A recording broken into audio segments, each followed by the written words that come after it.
Pawan star అభిమానులు ఎన్నాళ్ళుగా ఊరిస్తున్న ఒక block buster movie లేదా బాగా హంగామా ఉండే మూవీ ఓజీ రూపంలో నిన్న పలకరించింది.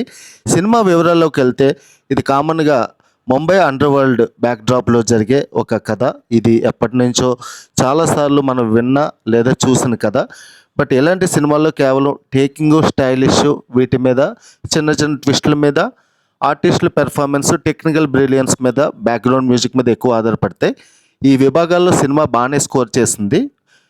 పవన్ కళ్యాణ్ గారుని ఆయన అభిమానులు ఎలా చూడాలనుకుంటారో ఆయన ఈ సినిమాలో అలాగ అలరిస్తారు. కానీ ప్రాబ్లం ఏంటంటే సినిమాలో మనకి పెద్దగా ట్విస్టులు కనపడవు. స్టార్టింగ్ నుంచి సినిమా ఎలా వెళ్తుందో, ఎటు వెళ్తుందో మనకు అర్థమైపోతూ ఉంటుంది. ఒక క్లైమాక్స్ సీన్ కానీ తర్వాత ఏం జరగబోతుంది అన్న దాని మీద అంత ఇంట్రెస్ట్ మనకి ఏమీ క్రియేట్ అవ్వదు. కాకపోతే పవన్ కళ్యాణ్ మన ప్రెజెన్స్ ఎప్పటికప్పుడు స్క్రీన్ మీద కనిపిస్తుండో, stylish taking, walking, dialogues, background music ఖచ్చితంగా అందరినీ అలరిస్తాయి, ముఖ్యంగా పవన్ కళ్యాణ్ అభిమానుల్ని. బట్ సగటు ప్రేక్షకుడికి ఏదైనా కొత్తదనం ఉంటుందా అని వెళ్ళిన ప్రేక్షకుడికి మాత్రం అంతగా ఇదేమీ ఎక్కకపోవచ్చు.